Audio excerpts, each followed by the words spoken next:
चला तर मग सुरुवात करूया. सगळ्यात आधी आणि सगळ्यात महत्वाचं ते म्हणजे करंजीचं खुसखुशीत कवच. कारण खरी मजा तर त्यातच आहे, बरोबर ना? यासाठी साहित्य एकदम साधं सोपं आहे.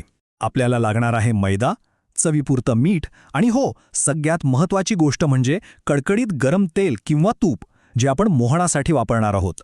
आणि अर्थातच पीठ मळायला पाणी. आता हा मोहन शब्द हा खूपच महत्वाचा आहे बरं का. मोहन घालणं म्हणजे दुसरं तिसरं काही नाही, तर पिठामध्ये कडकडीत गरम तेल किंवा तूप घालणं. हीच तर ती सिक्रेट टिप आहे, ज्यामुळे आपल्या करंज्या तेलकट न होता एकदम हलक्या आणि खुसखुशीत होतात. चला आता कृती बघूया. एका परातीत मैदा आणि मीठ घ्या. मग त्यात ते गरम केलेलं तेल किंवा तुपाचं मोहन घाला आणि पिठाच्या प्रत्येक कणाला ते चांगलं चोळून घ्या.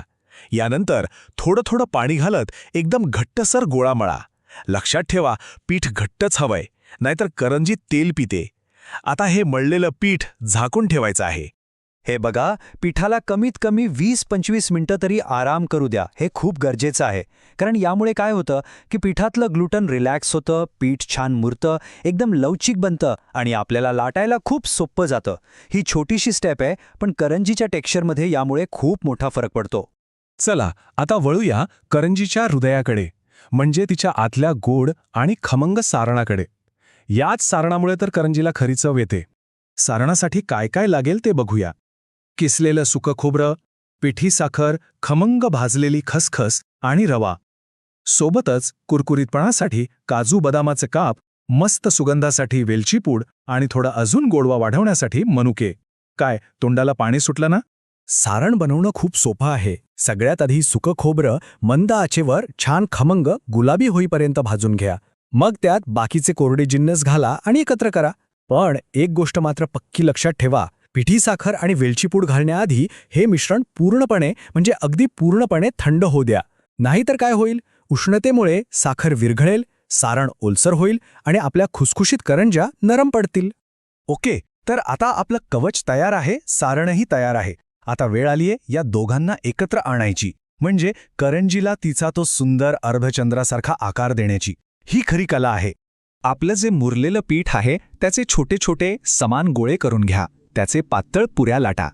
आता पुरीच्या बरोबर मध्यभागी 1-2 चमचे सारण ठेवा आणि पुरी अर्धी दुमडून घ्या. आणि हो, सगळ्यात महत्त्वाचं, तिच्या कडा अगदी व्यवस्थित घट्ट दाबून बंद करा, नाहीतर तळताना सगळं सारण बाहेर येईल. मग तुम्ही काटा चमच्याने किंवा फिरकीने त्याला मस्त डिझाईन करू शकता. आणि आता आपण आलो आहोत शेवटच्या आणि सगळ्यात एक्साइटिंग टप्प्यावर. या सुंदर करंज्यांना त्यांचा तो सोनेरी रंग आणि खुसखुशीतपणा देण्याच्या प्रक्रियेकडे. करंज्या तळताना एकच नियम लक्षात ठेवायचा, आच मंद ते मध्यमच हवी. जर गॅस मोठा ठेवला ना, तर त्या बाहेरून पटकन जळतील आणि आतून कच्च्याच राहतील आणि त्या खुसखुशीत होणार नाहीत. म्हणून निवांतपणे दोन्ही बाजूनी छान सोनेरी रंगावर तळून घ्या आणि मग तेलातून बाहेर काढा. चला जाता जाता या संपूर्ण प्रक्रियेतल्या काही महत्त्वाच्या टिप्सवर एकदा पटकन नजर टाकूया, म्हणजे आपल्या करंज्या कधीच चुकणार नाहीत. तर काय लक्षात ठेवायचंय, खुसखुशीतपणासाठी मोहन पिठात व्यवस्थित मिसळा. सारण पूर्ण थंड झाल्यावरच करंजीत भरा आणि कडा एकदम पॅकबंद करा. आणि काय टाळायचं, गरम सारण भरणं टाळा. तळताना कढईत जास्त गर्दी करू नका आणि सगळ्यात महत्त्वाचं, जास्त आचेवर तळण्याची घाई अजिबात करू नका. या मस्त खुसखुशीत करंज्या तयार झाल्या की आधी त्यांना पूर्ण थंड होऊ द्या, मगच हवाबंद डब्यात भरा. असं केलं की त्या 8 ते 10 दिवस आरामात ताज्या आणि कुरकुरीत राहतात.